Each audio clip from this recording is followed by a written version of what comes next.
ഒന്ന് രാജാക്കന്മാർ അധ്യായം 5. ദേവാലയ നിർമ്മാണത്തിനുള്ള ഒരുക്കം. സോളമനെ പിതാവിന്റെ സ്ഥാനത്ത് രാജാവായി അഭിഷേകം ചെയ്തിരിക്കുന്നുവെന്ന് കേട്ട് ടൈർ രാജാവായ ഹീരാം അവന്റെ അടുത്തേക്ക് ദൂതന്മാരെ അയച്ചു. ഹീരാം എന്നും ദാവീദുമായി മൈത്രിയിലായിരുന്നു. സോളമൻ ഹീരാമിന് ഒരു സന്ദേശം അയച്ചു. എൻ്റെ പിതാവായ ദാവീദിന് തൻ്റെ ദൈവമായ കർത്താവിന് ഒരു ആലയം പണിയാൻ കഴിഞ്ഞില്ലെന്ന് നിനക്ക് അറിയാമല്ലോ. ചുറ്റുമുള്ള ശത്രുക്കളെ കർത്താവ് അവന് കീഴ്പ്പെടുത്തുന്നതുവരെ അവന് തുടർച്ചയായി യുദ്ധം ചെയ്യേണ്ടി വന്നു. എന്നാൽ എനിക്ക് പ്രതിയോഗിയില്ല, ദൗർഭാഗ്യവുമില്ല.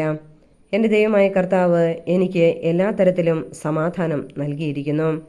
എൻ്റെ പിതാവായ ദാവീദിനോട് കർത്താവ് ഇങ്ങനെ അരുളി ചെയ്തിട്ടുണ്ട്: നിനക്ക് പകരം സിംഹാസനത്തിൽ ഞാൻ അവരോധിക്കുന്ന നിന്റെ മകൻ എൻ്റെ നാമത്തിന് ഒരു ആലയം പണിയും. അതനുസരിച്ച് എൻ്റെ ദൈവമായ കർത്താവിന് ആലയം നിർമ്മിക്കണമെന്ന് ഞാൻ ഉദ്ദേശിക്കുന്നു. ആകയാൽ ലെബനോനിൽ നിന്ന് എനിക്കായി ദേവദാരു മുറിക്കാൻ ആജ്ഞ നൽകിയാലും എൻ്റെ ജോലിക്കാരും നിന്റെ ജോലിക്കാരോടുകൂടെ ഉണ്ടായിരിക്കും. അവർക്ക് നീ നിശ്ചയിക്കുന്ന കൂലി ഞാൻ തരാം. സീദോന്യരെ പോലെ മരം മുറിക്കാൻ പരിചയമുള്ളവർ ഞങ്ങളുടെ ഇടയിൽ ഇല്ലെന്ന് നിനക്ക് അറിയാമല്ലോ. സോളമന്റെ വാക്ക് കേട്ടപ്പോൾ ഹീരാം അതീവ സന്തുഷ്ടനായി പറഞ്ഞു: ഈ മഹത്തായ ജനത്തെ ഭരിക്കാൻ ജ്ഞാനിയായ ഒരു മകനെ ദാവീദിന് നൽകിയ കർത്താവ് വാഴ്ത്തപ്പെടട്ടെ. ഹീരാം ദൂതൻ മുഖേന സോളമനെ അറിയിച്ചു: നിന്റെ സന്ദേശം കിട്ടി. ദേവദാരുവിൻ്റെയും സരളമരത്തിൻ്റെയും കാര്യം നിന്റെ ആഗ്രഹം പോലെ ചെയ്യാം. എൻ്റെ ജോലിക്കാർ ലെബനോനിൽ നിന്ന് തടി കടലിലേക്ക് ഇറക്കും. പിന്നീട് ചങ്ങാടങ്ങളാക്കി നീ പറയുന്ന സ്ഥലത്തേക്ക് അയച്ചു തരാം. കരയ്ക്കെടുക്കുമ്പോൾ നീ അവ ഏറ്റുവാങ്ങണം. എൻ്റെ കുടുംബത്തിന് ആവശ്യമായ ഭക്ഷണ സാധനങ്ങൾ നീ നൽകണമെന്ന് ഞാൻ ആഗ്രഹിക്കുന്നു. സോളമന് ആവശ്യമായ ദേവദാരുവും സരളമരവും ഹീരാം നൽകി. ഹീരാമിൻ്റെ ഗാർഹിക ആവശ്യങ്ങൾക്കായി സോളമൻ 20,000 കോർ ഗോതമ്പും ആട്ടിയെടുത്ത 20,000 കോർ എണ്ണയും കൊടുത്തു. ആണ്ടുതോറും ഹീരാമിന് ഇവ കൊടുത്തുകൊണ്ടിരുന്നു. കർത്താവ് വാഗ്ദാനപ്രകാരം സോളമന് ജ്ഞാനം നൽകി.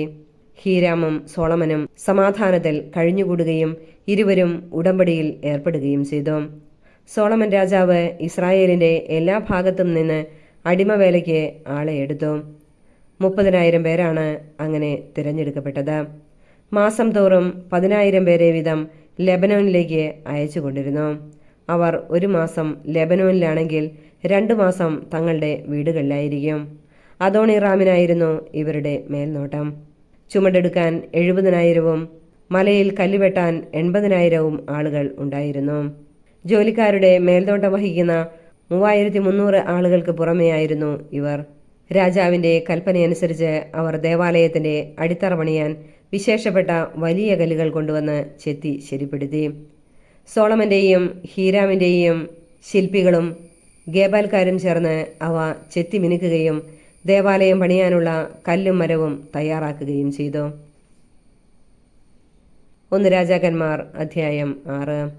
ദേവാലയ നിർമ്മാണം. ഇസ്രായേൽ ജനം ഈജിപ്തിൽ നിന്ന് മോചിതരായതിൻ്റെ 480-ാം വർഷം, അതായത് സോളമന്റെ 4-ാം ഭരണവർഷം 2-ാമത്തെ മാസമായ സീവിൽ അവൻ ദേവാലയത്തിൻ്റെ പണി ആരംഭിച്ചു. സോളമൻ കർത്താവിന് വേണ്ടി പണിയിച്ച ഭവനത്തിന് 60 മുഴം നീളവും 20 മുഴം വീതിയും 30 മുഴം ഉയരവും ഉണ്ടായിരുന്നു. ദേവാലയത്തിന്റെ മുൻഭാഗത്ത് 10 മുഴം ഉയരവും ആലയത്തിന്റെ വീതിക്കൊപ്പം 20 മുഴം നീളവുമുള്ള ഒരു പൂമുഖം ഉണ്ടായിരുന്നു. ദേവാലയ ഭിത്തിയിൽ പുറത്തേക്ക് വീതി കുറഞ്ഞു വരുന്ന ജനാലകൾ ഉണ്ടായിരുന്നു. ശ്രീകോവിലടക്കം ദേവാലയത്തിന്റെ ചുറ്റുമുള്ള ഭിത്തികളോട് ചേർന്ന് തട്ടുകളായി മുറികൾ നിർമ്മിച്ചു.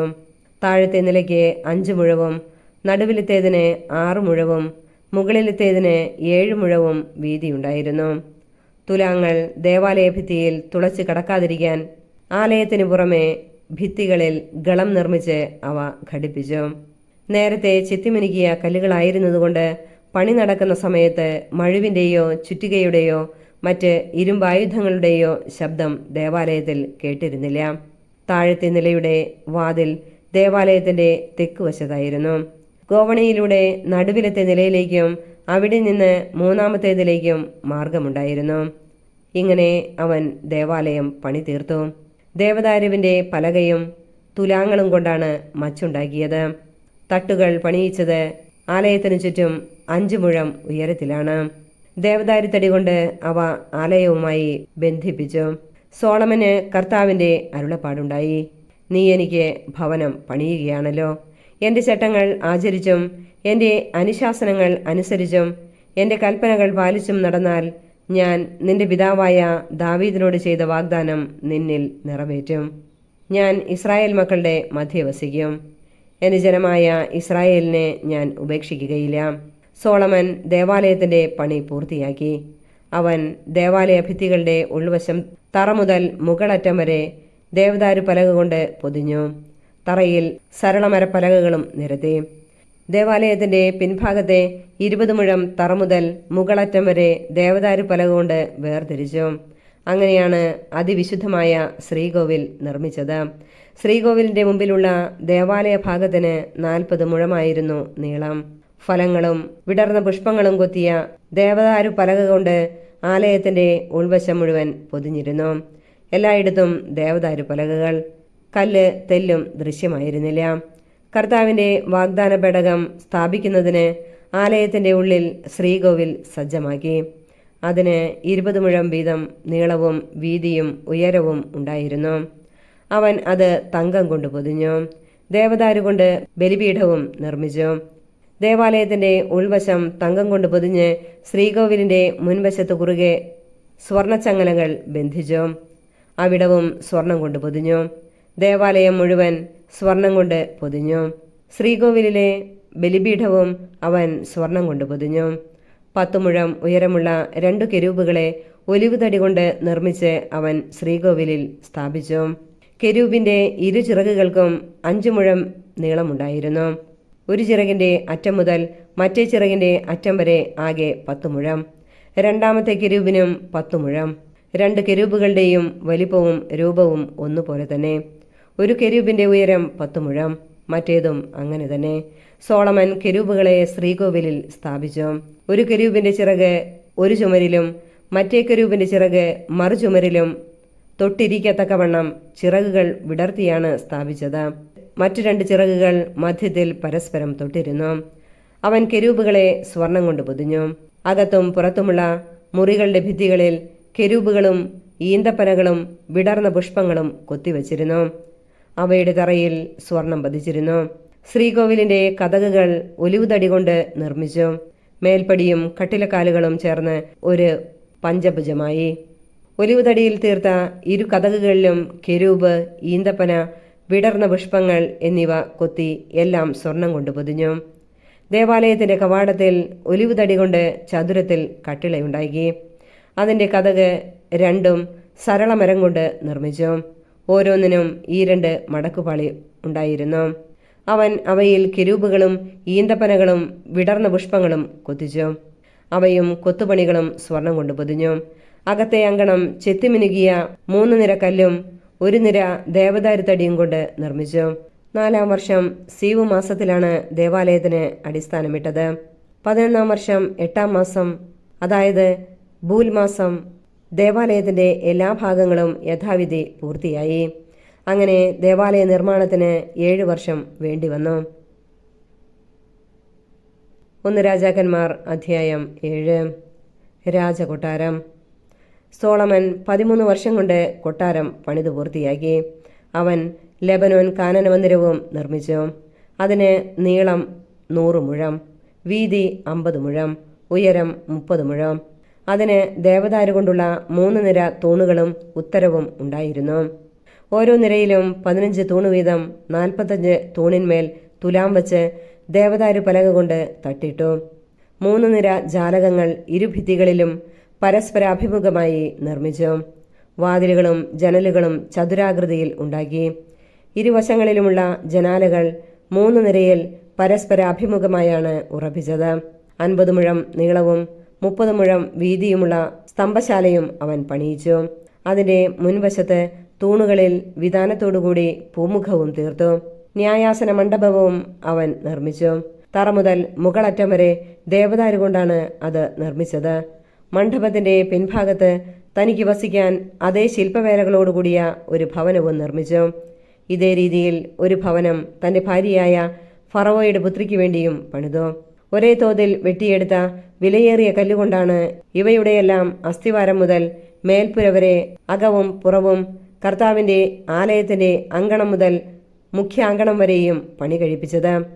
അടിസ്ഥാനമിട്ടത് 8-10 മുഴമുള്ള വിലയേറിയ വലിയ കല്ലുകൊണ്ടാണ്. അതിനുമീതെ ഒരേ തോതിൽ ചെത്തിയെടുത്ത വിലയേറിയ കല്ലുകളും ദേവദാരു പലകകളും പാകിയിരുന്നു. മുഖ്യാങ്കണത്തിന് ചുറ്റും എന്നതുപോലെ കർത്താവിന്റെ ആലയത്തിനു ചുറ്റും പൂമുഖത്തിനും ചുറ്റും 3 വരി ചെത്തിയ കല്ലും 1 വരി ദേവദാരു പലകയും ഉണ്ടായിരുന്നു.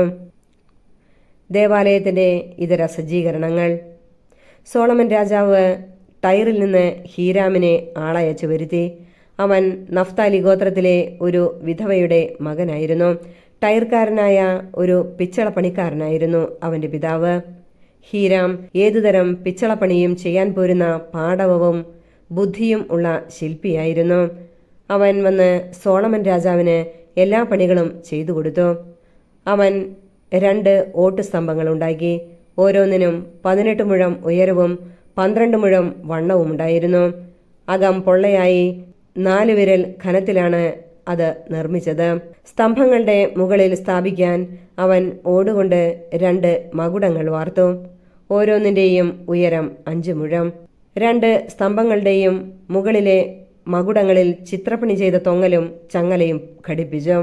സ്തംഭങ്ങളുടെ മുകളിലുള്ള മകുടങ്ങളിലെ തൊങ്ങലുകളുടെ മീതെ മകുടങ്ങൾ മൂടത്തക്ക വിധം 2 വരി മാതളപ്പഴം കുത്തിവച്ചു.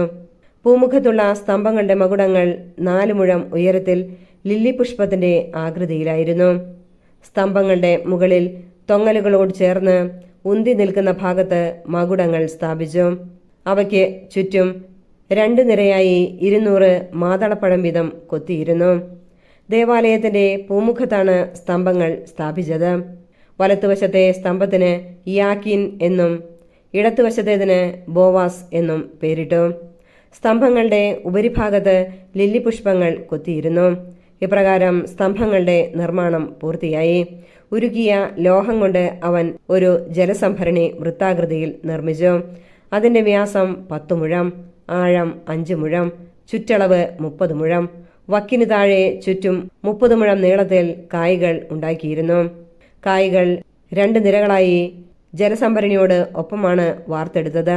12 കാളകളുടെ പുറത്താണ് ജലസംഭരണി സ്ഥാപിച്ചിരുന്നത്. അവയിൽ 3 വടക്കോട്ടും പടിഞ്ഞാറോട്ടും തെക്കോട്ടും കിഴക്കോട്ടും തിരിഞ്ഞു നിന്നു. അവയുടെ പിൻഭാഗം ജലസംഭരണിയിലേക്ക് തിരിഞ്ഞു നിന്നു. ജലസംഭരണിക്ക് ഒരു കൈപ്പത്തിയുടെ ഘനം ഉണ്ടായിരുന്നു. അതിന്റെ വക്ക് കോപ്പയുടേതെന്ന പോലെ ലില്ലി പുഷ്പം പോലെയായിരുന്നു. 2000 ബത്ത് വെള്ളം അതിൽ കൊള്ളുമായിരുന്നു. ഹീരാം ഓടുകൊണ്ട് 4 മുഴം നീളവും 4 മുഴം വീതിയും 3 മുഴം ഉയരവുമുള്ള 10 പീഠങ്ങളുണ്ടാക്കി. പീഠങ്ങൾ പണിതത് ഇങ്ങനെയാണ്. പീഠത്തിന്റെ പലകകൾ ചട്ടത്തിൽ ഉറപ്പിച്ചു. പലകകളിൽ സിംഹം, കാള, കെരൂബ് എന്നിവയുടെ രൂപങ്ങൾ കൊത്തിയുണ്ടാക്കി. ചട്ടത്തിൽ താഴെയും മുകളിലും സിംഹം, കാള, പുഷ്പം എന്നിവ കൊത്തിവച്ചു. ഓരോ പീഠത്തിനും ഓടുകൊണ്ടുള്ള 4 ചക്രങ്ങളും അച്ചുതണ്ടുകളും ഉണ്ടായിരുന്നു. 4 കോണുകളിലും ക്ഷാളനപാത്രത്തിനുള്ള താങ്ങുകൾ ഉണ്ടായിരുന്നു. അവയിൽ പുഷ്പമാല്യം വാർത്തിരുന്നു. 1 മുഴം ഉയർന്നു നിൽക്കുന്ന ഒരു മകുടത്തിലാണ് അതിന്റെ വായ് ഉറപ്പിച്ചിരുന്നത്. പീഠം പോലെ വൃത്താകൃതിയിൽ 1.5 മുഴം ഉയരമുള്ളതായിരുന്നു അത്. അതിലും കൊത്തുപണികൾ ഉണ്ടായിരുന്നു. അവയുടെ പലകകൾ വൃത്താകൃതിയിലല്ല, ചതുരത്തിലായിരുന്നു. 4 ചക്രങ്ങളും പലകയ്ക്ക് അടിയിലായിരുന്നു. അവയുടെ അച്ചുതണ്ടുകൾ പീഠത്തോട് ഘടിപ്പിച്ചിരുന്നു. ചക്രത്തിന്റെ ഉയരം 1.5 മുഴം. രഥത്തിന്റെ ചക്രങ്ങൾ പോലെയാണ് ഇവയും. അച്ചുതണ്ടുകളും പട്ടകളും ആരക്കാലുകളും ചക്രനാഭികളും വാർത്തുണ്ടാക്കിയവയായിരുന്നു. ഓരോ പീഠത്തിന്റെയും 4 കോണിലും താങ്ങുകൾ ഉണ്ടായിരുന്നു. അവ പീഠത്തോട് ഘടിപ്പിച്ചിരുന്നു. പീഠത്തിന്റെ മേൽഭാഗത്ത് 1/2 മുഴം ഉയരമുള്ള ഒരു വളയം നിർമ്മിച്ചു. അതിന്റെ താങ്ങുകളും തട്ടുകളും മുകൾ ഭാഗത്ത് ഘടിപ്പിച്ചിരുന്നു. താങ്ങുകളുടെയും തട്ടുകളുടെയും ഉപരിതലത്തിൽ കെരൂബ്, സിംഹം, ഈന്തപ്പന എന്നിവ ചുറ്റും പുഷ്പമാല്യങ്ങളോടുകൂടി കൊത്തിവച്ചു. ഇങ്ങനെ ഒരേ അളവിലും രൂപത്തിലും ഹീരാം 10 പീഠങ്ങൾ പണിതു. അവൻ ഓടുകൊണ്ട് 10 ക്ഷാളനപാത്രങ്ങൾ നിർമ്മിച്ചു. ഓരോ പീഠത്തിലും ഓരോ ക്ഷാളനപാത്രം ഉറപ്പിച്ചു. 40 ബത്ത് സ്നാനത്തിനുള്ള ജലം കൊള്ളുന്നതും 4 മുഴം ഉയരമുള്ളതുമായിരുന്നു ഓരോന്നും. പീഠങ്ങളിൽ 5 എണ്ണം ദേവാലയത്തിന്റെ തെക്കുവശത്തും 5 എണ്ണം വടക്കുവശത്തുമാണ് സ്ഥാപിച്ചത്. ജലസംഭരണി ദേവാലയത്തിന്റെ തെക്ക് കിഴക്കേ മൂലയിലായിരുന്നു. ഹീരാം കലങ്ങളും ചട്ടുകങ്ങളും കോപ്പകളും ഉണ്ടാക്കി. ഇങ്ങനെ അവൻ സോളമൻ രാജാവിനു വേണ്ടി കർത്താവിന്റെ ആലയത്തിലെ പണികൾ പൂർത്തിയാക്കി. 2 സ്തംഭങ്ങൾ, അവയുടെ ഗോളാകൃതിയിലുള്ള മകുടങ്ങൾ, അവയെ മൂടുന്ന 2 വലപ്പണികൾ, ആ വലപ്പണികളിൽ 2 നിരയായി 400 മാതളപ്പഴങ്ങൾ, 10 പീഠങ്ങൾ, അവയിൽ 10 ക്ഷാളനപാത്രങ്ങൾ, ഒരു ജലസംഭരണി, അതിൻ്റെ അടിയിൽ 12 കാള എന്നിവ ഹീരാം നിർമ്മിച്ചു. കർത്താവിൻ്റെ ഭവനത്തിലെ കലങ്ങൾ, ചട്ടുകങ്ങൾ, കോപ്പകൾ എന്നിവ അവൻ ഓടിൽ വാർത്തു. ജോർദാൻ സമതലത്തിൽ സുക്കോത്തിനും സാരഥാനും മധ്യേ കളിമൺ നിലത്ത് വച്ചാണ് ഇവ രാജാവ് വാർപ്പിച്ചത്. പാത്രങ്ങൾ അസംഖ്യമായിരുന്നതിനാൽ സോളമൻ അവയുടെ തൂക്കമെടുത്തില്ല, ഓടിൻ്റെ തൂക്കം തിട്ടപ്പെടുത്തിയില്ല. അങ്ങനെ കർത്താവിൻ്റെ ആലയത്തിനു വേണ്ടി ഉപകരണങ്ങളെല്ലാം സോളമൻ നിർമ്മിച്ചു. സുവർണ ബലിപീഠം, തിരുസാന്നിധ്യപ്പത്തിനുള്ള സുവർണമേശ, ശ്രീകോവിലിൻ്റെ മുൻപിൽ തെക്കും വടക്കും തങ്കം കൊണ്ട് 5 വിളക്കുകാലുകൾ വീതം, സ്വർണം കൊണ്ടുള്ള പുഷ്പങ്ങൾ, ദീപങ്ങൾ, കൊടിലുകൾ, തങ്കം കൊണ്ടുള്ള കോപ്പകൾ, തിരിക്കത്രികകൾ, ക്ഷാളനപാത്രങ്ങൾ, ധൂപാർപ്പണത്തിനുള്ള പാത്രങ്ങൾ, തീക്കോരികകൾ, അതിവിശുദ്ധ സ്ഥലമായ ശ്രീകോവിലിൻ്റെയും വിശുദ്ധ സ്ഥലത്തിൻ്റെയും വാതിലുകളുടെ സുവർണ പാദകുടങ്ങൾ എന്നിവ സോളമൻ പണിയിച്ചു. ഇങ്ങനെ സോളമൻ രാജാവ് കർത്താവിൻ്റെ ആലയത്തിലെ പണികളെല്ലാം തീർത്തു. പിതാവായ ദാവീദ് സമർപ്പിച്ചിരുന്ന വസ്തുക്കൾ, സ്വർണവും വെള്ളിയും പാത്രങ്ങളും ഉൾപ്പെടെ എല്ലാം കർത്താവിൻ്റെ ആലയത്തിലെ ഭണ്ഡാരങ്ങളിൽ നിക്ഷേപിച്ചു. 1 രാജാക്കന്മാർ അധ്യായം 8. വാഗ്ദാന പേടകം ദേവാലയത്തിൽ. കർത്താവിൻ്റെ വാഗ്ദാന പേടകം ദാവീദിന്റെ നഗരമായ സിയോനിൽ നിന്ന് കൊണ്ടുവരാൻ സോളമൻ രാജാവ് ഇസ്രായേലിലെ ശ്രേഷ്ഠന്മാരെയും ഗോത്ര നേതാക്കന്മാരെയും ഇസ്രായേൽ ജനത്തിലെ കുടുംബത്തലവന്മാരെയും ജെറൂസലേമിൽ വിളിച്ചുകൂട്ടി. 7-ാം മാസമായ ഏത്താനിമിൽ തിരുനാൾ ദിവസം ഇസ്രായേൽ ജനം രാജസന്നിധിയിൽ സമ്മേളിച്ചു. ഇസ്രായേലിലെ ശ്രേഷ്ഠന്മാർ വന്നു ചേർന്നു. പുരോഹിതന്മാർ പേടകം വഹിച്ചു. പുരോഹിതന്മാരും ലേവ്യരും ചേർന്ന് കർത്താവിൻ്റെ പേടകവും സമാഗമ കൂടാരവും അതിലുള്ള വിശുദ്ധപാത്രങ്ങളും കൊണ്ടുവന്നു. സോളമൻ രാജാവും അവിടെ സമ്മേളിച്ച ഇസ്രായേൽ ജനവും പേടകത്തിന് മുൻപിൽ അസംഖ്യം കാളകളെയും ആടുകളെയും ബലി കഴിച്ചുകൊണ്ടിരുന്നു. പുരോഹിതർ കർത്താവിൻ്റെ വാഗ്ദാന പേടകം അതിവിശുദ്ധ സ്ഥലമായ ശ്രീകോവിലിൽ യഥാസ്ഥാനം കെരൂബുകളുടെ ചിറകുകൾക്ക് കീഴിൽ സ്ഥാപിച്ചു. കെരൂബുകൾ പേടകത്തിന് മുകളിൽ ചിറകുകൾ വിരിച്ച് പേടകത്തെയും അതിൻ്റെ തണ്ടുകളെയും മറച്ചിരുന്നു. തണ്ടുകൾ നീണ്ടു നിന്നിരുന്നതിനാൽ അവയുടെ അഗ്രങ്ങൾ ശ്രീകോവിലിൻ്റെ മുമ്പിലുള്ള വിശുദ്ധ സ്ഥലത്ത് നിന്ന് കാണാമായിരുന്നു. എങ്കിലും പുറമേ നിന്ന് ദൃശ്യമായിരുന്നില്ല. അവ ഇപ്പോഴും അവിടെയുണ്ട്. മോശ ഹോറബിൽ വെച്ച് നിക്ഷേപിച്ച 2 ശിലാഫലകങ്ങളല്ലാതെ ഒന്നും പേടകത്തിലുണ്ടായിരുന്നില്ല. അവിടെ വച്ചാണ് ഈജിപ്തിൽ നിന്ന് മോചിതരായി പോന്ന ഇസ്രായേൽ ജനവുമായി കർത്താവ് ഉടമ്പടി ചെയ്തത്. പുരോഹിതന്മാർ വിശുദ്ധ സ്ഥലത്ത് നിന്ന് പുറത്തിറങ്ങിയപ്പോൾ ഒരു മേഘം കർത്താവിൻ്റെ ആലയത്തിൽ നിറഞ്ഞു. മേഘം കാരണം പുരോഹിതന്മാർക്ക് അവിടെ നിന്ന് ശുശ്രൂഷ ചെയ്യാൻ സാധിച്ചില്ല. കർത്താവിൻ്റെ തേജസ് ആലയത്തിൽ നിറഞ്ഞു നിന്നു. അപ്പോൾ സോളമൻ പറഞ്ഞു, കർത്താവ് സൂര്യനെ ആകാശത്ത് സ്ഥാപിച്ചു, എന്നാൽ നിറഞ്ഞ അന്ധകാരത്തിലാണ് താൻ വസിക്കുക എന്ന് അവിടുന്ന് അരുളി ചെയ്തു. അവിടത്തേക്ക് എന്നേക്കും വസിക്കാൻ മഹനീയമായ ഒരാലയം ഞാൻ നിർമ്മിച്ചിരിക്കുന്നു. രാജാവ് തിരിഞ്ഞ് കൂടി നിന്ന ഇസ്രായേൽ സമൂഹത്തെ അനുഗ്രഹിച്ചു. അവൻ പറഞ്ഞു, ഇസ്രായേലിന്റെ ദൈവമായ കർത്താവ് വാഴ്ത്തപ്പെടട്ടെ. എൻ്റെ പിതാവായ ദാവീദിന് നൽകിയ വാഗ്ദാനം തൻ്റെ കരങ്ങളാൽ ഇതാ അവിടുന്ന് പൂർത്തിയാക്കിയിരിക്കുന്നു. അവിടുന്ന് ദാവീദിനോട് അരുളി ചെയ്തു, എൻ്റെ ജനമായ ഇസ്രായേലിനെ ഈജിപ്തിൽ നിന്ന് മോചിപ്പിച്ച നാൾ മുതൽ എനിക്ക് ആലയം പണിയാൻ ഇസ്രായേൽ ഗോത്രങ്ങളിൽ നിന്ന് ഞാൻ ഒരു നഗരവും തിരഞ്ഞെടുത്തില്ല. എന്നാൽ എൻ്റെ ജനമായ ഇസ്രായേലിന് നായകനായി ഞാൻ ദാവീദിനെ തിരഞ്ഞെടുത്തു. ഇസ്രായേലിൻ്റെ ദൈവമായ കർത്താവിന് ആലയം പണിയാൻ എൻ്റെ പിതാവായ ദാവീദ് അത്യധികം ആഗ്രഹിച്ചു. എൻ്റെ പിതാവായ ദാവീദിനോട് കർത്താവ് അരുളി ചെയ്തിട്ടുണ്ടായിരുന്നു, എനിക്ക് ആലയം പണിയാനുള്ള നിന്റെ അഭിലാഷം നല്ലതു തന്നെ, എങ്കിലും നീ അത് നിർമ്മിക്കുകയില്ല. നിനക്ക് ജനിക്കാനിരിക്കുന്ന പുത്രൻ എനിക്ക് ആലയം പണിയും. ഇതാ കർത്താവ് തൻ്റെ വാഗ്ദാനം നിറവേറ്റിയിരിക്കുന്നു. അവിടുന്ന് വാഗ്ദാനം ചെയ്തതുപോലെ ഞാൻ എൻ്റെ പിതാവായ ദാവീദിൻ്റെ സ്ഥാനത്ത് ഇസ്രായേലിൻ്റെ സിംഹാസനത്തിലിരിക്കുന്നു. ഇസ്രായേലിൻ്റെ ദൈവമായ കർത്താവിന് ഞാനൊരു ആലയം നിർമ്മിച്ചിരിക്കുന്നു. നമ്മുടെ പിതാക്കന്മാരെ ഈജിപ്തിൽ നിന്ന് മോചിപ്പിച്ചപ്പോൾ കർത്താവ് അവരോട് ചെയ്ത ഉടമ്പടിയുടെ ഫലകം വച്ചിരുന്ന പേടകത്തിന് അവിടെ ഞാൻ ഒരു സ്ഥലം ഒരുക്കിയിട്ടുണ്ട്. സോളമൻ്റെ പ്രാർത്ഥന. സോളമൻ കർത്താവിൻ്റെ ബലിപീഠത്തിന് മുമ്പിൽ ഇസ്രായേൽ ജനത്തിൻ്റെ സന്നിധിയിൽ ഉന്നതങ്ങളിലേക്ക് കരങ്ങളുയർത്തി പ്രാർത്ഥിച്ചു.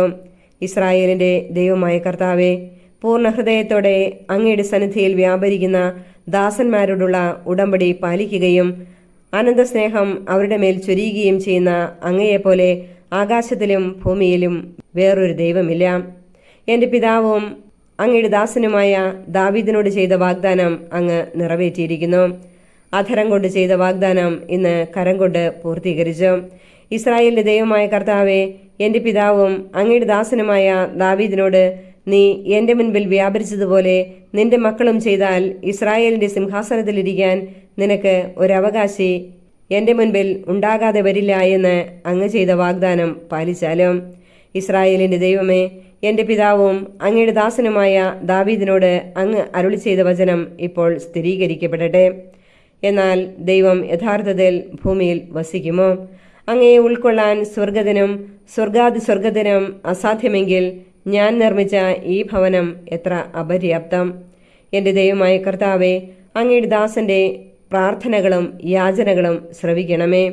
അങ്ങയുടെ ദാസൻ ഇന്ന് തിരുമുൻപിൽ സമർപ്പിക്കുന്ന അർത്ഥനകളും നിലവിളിയും കേൾക്കണമേ.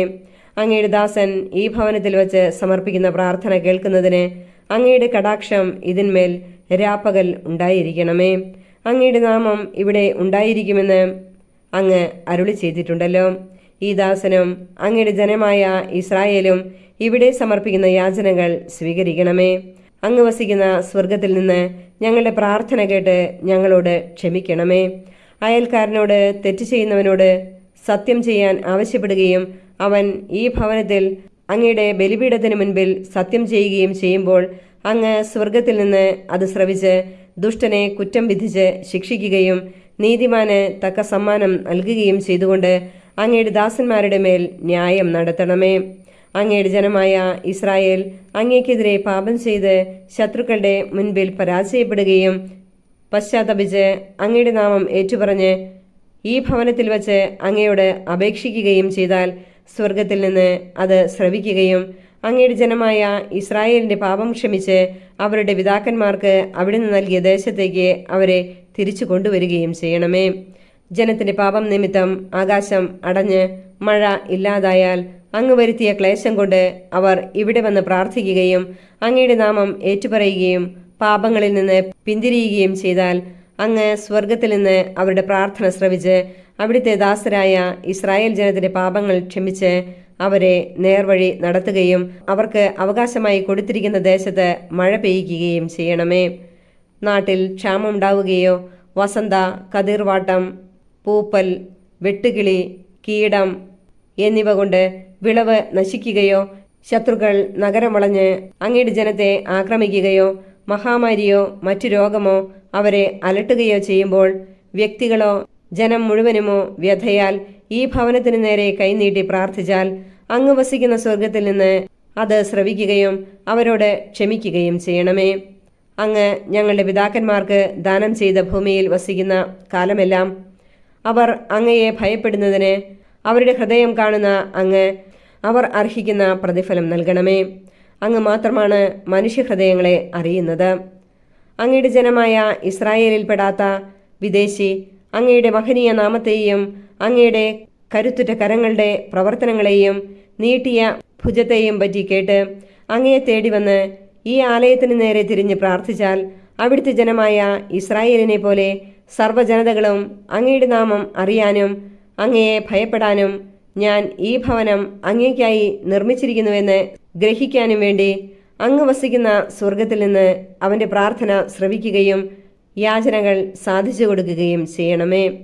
അങ്ങയുടെ ജനം അങ്ങ് അയക്കുന്ന വഴിയിലൂടെ ശത്രുക്കൾക്കെതിരായി യുദ്ധത്തിന് പുറപ്പെടുമ്പോൾ അങ്ങ് തെരഞ്ഞെടുത്തിരിക്കുന്ന ഈ നഗരത്തിനും ഞാൻ അങ്ങേക്ക് നിർമ്മിച്ചിരിക്കുന്ന ഈ ആലയത്തിനും അഭിമുഖമായി നിന്ന് പ്രാർത്ഥിച്ചാൽ അങ്ങ് സ്വർഗത്തിലിരുന്ന് അവരുടെ പ്രാർത്ഥനകളും യാചനകളും ശ്രവിച്ച് അവരെ വിജയത്തിലേക്ക് നയിക്കണമേ.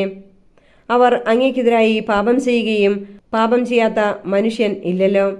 അവിടുന്ന് കോപിച്ച് അവരെ ശത്രുവിനെ ഏൽപ്പിക്കുകയും ശത്രുക്കൾ അവരെ സമീപത്തോ വിദൂരത്തോ ഉള്ള തങ്ങളുടെ ദേശത്തേക്ക് തടവുകാരായി കൊണ്ടുപോവുകയും അവർ അവിടെ വെച്ച് ഹൃദയപൂർവ്വം പശ്ചാത്തപിച്ച് ഞങ്ങൾ പാപം ചെയ്തുപോയി അനീതിയും അകൃത്യവും പ്രവർത്തിച്ചു എന്ന് ഏറ്റുപറയുകയും ചെയ്താൽ തങ്ങളെ തടവുകാരാക്കിയ ശത്രുക്കളുടെ ദേശത്ത് വെച്ച് അവർ പൂർണ്ണ ഹൃദയത്തോടും പൂർണ്ണാത്മാവോടും കൂടെ അനുതപിച്ച് അങ്ങ് അവരുടെ പിതാക്കന്മാർക്ക് ദാനം ചെയ്ത ദേശത്തേക്കും തിരഞ്ഞെടുത്ത നഗരത്തിലേക്കും ഞാൻ അങ്ങേക്ക് നിർമ്മിച്ചിരിക്കുന്ന ഈ ഭവനത്തിലേക്കും നോക്കി അങ്ങയോട് പ്രാർത്ഥിക്കുകയും ചെയ്താൽ അങ്ങ് വസിക്കുന്ന സ്വർഗത്തിലിരുന്ന് അവരുടെ പ്രാർത്ഥനകളും യാചനകളും ശ്രവിച്ച് അവരെ രക്ഷിക്കണമേ. അങ്ങേക്കെതിരായി പാപം ചെയ്ത അങ്ങയുടെ ജനത്തോട് അവരുടെ പാപങ്ങളും അതിക്രമങ്ങളും ക്ഷമിക്കണമേ. അവരെ തടവിലാക്കിയവർ അവരോട് കാരുണ്യം കാണിക്കുന്നതിന് അങ്ങ് കൃപ ചെയ്യണമേ.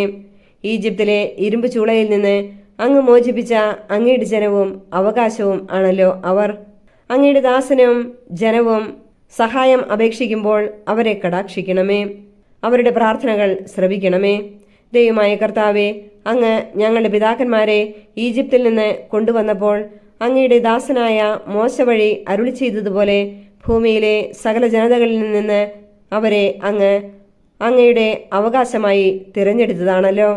കർത്താവിനോടുള്ള പ്രാർത്ഥനകൾക്കും യാചനകൾക്കും ശേഷം സോളമൻ അവിടുത്തെ ബലിപീഠത്തിന്റെ മുൻപിൽ നിന്ന് എഴുന്നേറ്റു.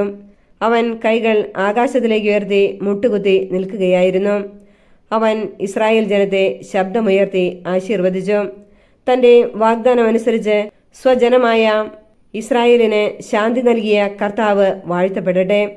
തന്റെ ദാസനായ മോശ വഴി വാഗ്ദാനം ചെയ്ത നന്മകളിലൊന്നും അവിടുന്ന് നിറവേറ്റാതിരുന്നിട്ടില്ല. നമ്മുടെ ദൈവമായ കർത്താവ് നമ്മുടെ പിതാക്കന്മാരോടുകൂടെ എന്നതുപോലെ നമ്മോടുകൂടെയും ഉണ്ടായിരിക്കട്ടെ. നമ്മെ പുറന്തള്ളുകയോ ഉപേക്ഷിക്കുകയോ ചെയ്യാതിരിക്കട്ടെ. നാം അവിടുത്തെ മാർഗത്തിലൂടെ ചരിക്കുന്നതിനും അവിടുന്ന് നമ്മുടെ പിതാക്കന്മാർക്ക് നൽകിയ കൽപ്പനകളും ചട്ടങ്ങളും ശാസനകളും പാലിക്കുന്നതിനും അവിടുന്ന് നമ്മുടെ ഹൃദയങ്ങളെ തന്നിലേക്ക് തിരിക്കട്ടെ. കർത്താവിന്റെ സന്നിധിയിൽ ഞാൻ സമർപ്പിച്ച ഈ പ്രാർത്ഥനകളും യാചനകളും രാപ്പകൽ അവിടുത്തെ മുൻപിൽ ഉണ്ടായിരിക്കുകയും അവിടുന്ന് ഈ ദാസനെയും തന്റെ ജനമായ ഇസ്രായേലിനെയും അനുദിനം പരിപാലിക്കുകയും ചെയ്യട്ടെ. അങ്ങനെ കർത്താവാണ് ദൈവമെന്നും അവിടുന്ന് മാത്രമാണ് ദൈവമെന്നും ഭൂമിയിലെ സർവ്വജനതകളും അറിയട്ടെ. ആകയാൽ ഇന്നത്തെ പോലെ അവിടുത്തെ കൽപ്പനകളും ചട്ടങ്ങളും അനുസരിച്ച് ജീവിക്കുന്നതിന് നിങ്ങളുടെ ഹൃദയം പൂർണ്ണമായി ദൈവമായ കർത്താവിൽ ആയിരിക്കട്ടെ. ദേവാലയ പ്രതിഷ്ഠ. രാജാവും ജനവും കർത്താവിന്റെ മുൻപിൽ ബലിയർപ്പിച്ചു. സോളമൻ 20,000 കാളകളെയും 1,20,000 ആടുകളെയും കർത്താവിന് സമാധാന ബലിയായി അർപ്പിച്ചു. ഇങ്ങനെ രാജാവും ഇസ്രായേൽ ജനവും കർത്താവിന്റെ ആലയത്തിന്റെ പ്രതിഷ്ഠ നടത്തി. അന്നു തന്നെ രാജാവ് കർത്താവിന്റെ ആലയത്തിന് മുൻപിലുള്ള അങ്കണത്തിന്റെ മധ്യഭാഗം വിശുദ്ധീകരിച്ചു. അവിടെയാണ് അവൻ ദഹനബലികളും ധാന്യബലികളും സമാധാന ബലിക്കുള്ള കൊഴുപ്പും അർപ്പിച്ചത്.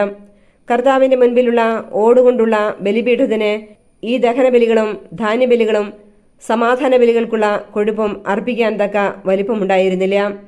സോളമൻ ഹമാത്തിന്റെ അതിർത്തി മുതൽ ഈജിപ്ത് തൊടുവരെയുള്ള ഇസ്രായേൽ ജനങ്ങളോട് ഒന്നിച്ച് നമ്മുടെ ദൈവമായ കർത്താവിന്റെ മുൻപിൽ 7 ദിവസം ഉത്സവം ആഘോഷിച്ചു. 8-ാം ദിവസം അവൻ ജനങ്ങളെ മടക്കി അയച്ചു. അവർ രാജാവിനെ പുകഴ്ത്തുകയും കർത്താവ് തന്റെ ദാസനായ ദാവീദിനും തന്റെ ജനമായ ഇസ്രായേലിനും ചെയ്ത സകല നന്മകളും ഓർത്ത് ആഹ്ലാദഭരിതരായി സ്വഭവനങ്ങളിലേക്ക് മടങ്ങുകയും ചെയ്തു.